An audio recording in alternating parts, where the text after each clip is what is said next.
المومن نام آیت 28 کے فقرے وقالا رجل مؤمن من آل فرعون سے ماخوذ ہے، یعنی وہ سورہ جس میں اس خاص مومن کا ذکر آیا ہے۔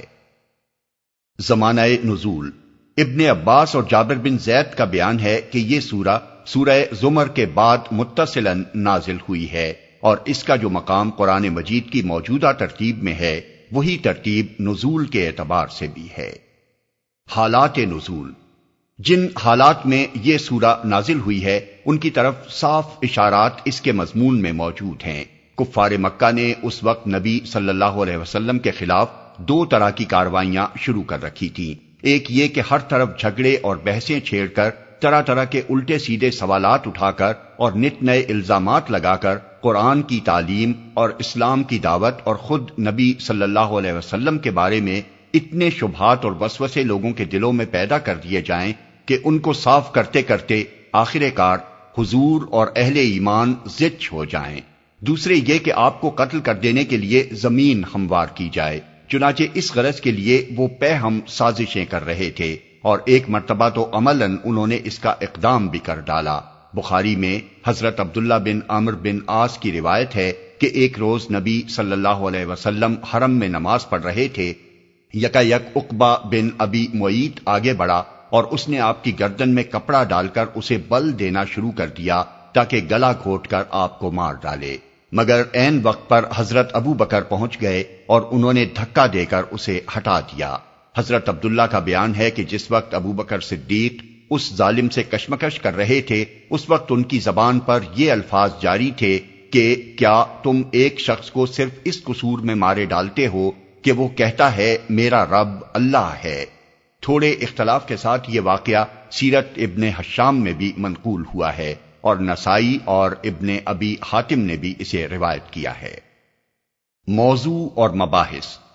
صورتحال کے ان دونوں پہلوؤں کو آغاز تقریر ہی میں صاف صاف بیان کر دیا گیا ہے، اور پھر آگے کی پوری تقریر انہی دونوں پر ایک انتہائی مؤثر اور سبق آموز تبصرہ ہے۔ قتل کی سازشوں کے جواب میں مومن آل فرعون کا قصہ سنایا گیا ہے۔ آیات 23 تا 55 اور اس قصے کے پیرائے میں 3 گروہوں کو 3 مختلف سبق دیے گئے ہیں۔ ایک، کفار کو بتایا گیا ہے کہ جو کچھ تم محمد صلی اللہ علیہ وسلم کے ساتھ کرنا چاہتے ہو یہی کچھ اپنی طاقت کے بھروسے پر فرعون حضرت موسیٰ کے ساتھ کرنا چاہتا تھا۔ اب کیا یہ حرکتیں کر کے تم بھی اسی انجام سے دوچار ہونا چاہتے ہو جس سے وہ دوچار ہوا؟ 2، محمد صلی اللہ علیہ وسلم اور آپ کے پیرووں کو سبق دیا گیا ہے کہ یہ ظالم بظاہر خواہ کتنے ہی بالادست اور چیرہ دست ہوں، اور ان کے مقابلے میں تم خواہ کتنے ہی کمزور اور بے بس ہو، مگر تمہیں یقین رکھنا چاہیے کہ جس خدا کے دین کا بول بالا کرنے کے لیے تم کام کر رہے ہو اس کی طاقت ہر دوسری طاقت پر بھاری ہے، لہٰذا جو بڑی سے بڑی خوفناک دھمکی بھی یہ تمہیں دے سکتے ہیں اس کے جواب میں بس خدا کی پناہ مانگ لو، اور اس کے بعد بالکل بے خوف ہو کر اپنے کام میں لگ جاؤ۔ خدا پرست کے پاس ظالم کی ہر دھمکی کا بس ایک ہی جواب ہے، اور وہ ہے انی استو بے ربی و ربکم من کل متکبر لا یؤمن بیوم الحساب۔ اس طرح خدا کے بھروسے پر خطرات سے بے پرواہ ہو کر کام کرو گے تو آخر کار اس کی نصرت آ کر رہے گی، اور آج کے فرعون بھی وہی کچھ دیکھ لیں گے جو کل کے فرعون دیکھ چکے ہیں۔ وہ وقت آنے تک ظلم و ستم کے جو طوفان بھی امڈ امڈ کر آئیں انہیں صبر کے ساتھ تمہیں برداشت کرنا ہی ہوگا۔ 3،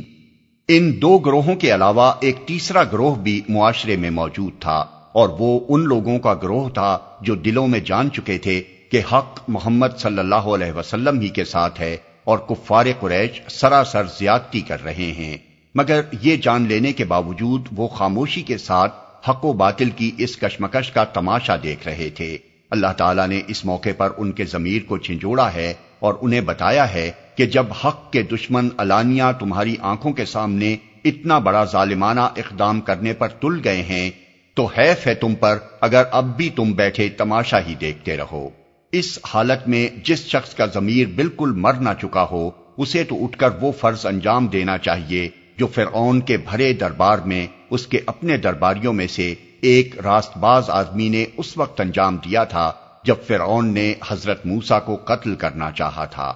جو مصلحتیں تمہیں زبان کھولنے سے باز رکھ رہی ہیں، یہی مصلحتیں اس شخص کے آگے بھی راستہ روک کر کھڑی ہوئی تھیں، مگر اس نے افوض امری الی اللہ کہہ کر ان ساری مصلحتوں کو ٹھکرا دیا، اور اس کے بعد دیکھ لو کہ فرعون اس کا کچھ بھی نہ بگاڑ سکا۔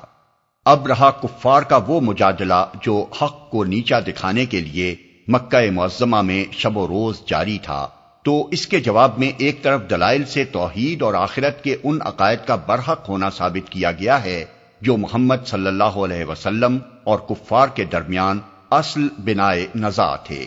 اور یہ حقیقت صاف کھول کر رکھ دی گئی ہے کہ یہ لوگ کسی علم اور کسی دلیل و حجت کے بغیر ان سچائیوں کے خلاف خواہ جھگڑ رہے ہیں۔ دوسری طرف ان اصل محرکات کو بے نقاب کیا گیا ہے جن کی بنا پر سرداران قریش اس قدر سرگرمی کے ساتھ نبی صلی اللہ علیہ وسلم کے خلاف برسر پیکار تھے۔ بظاہر انہوں نے یہ ڈھونگ رچا رکھا تھا کہ حضور کی تعلیم اور آپ کے دعوی نبوت پر انہیں حقیقی اعتراضات ہیں، جس کی وجہ سے وہ ان باتوں کو نہیں مان رہے ہیں، لیکن در حقیقت یہ ان کے لیے محض ایک جنگ اقتدار تھی۔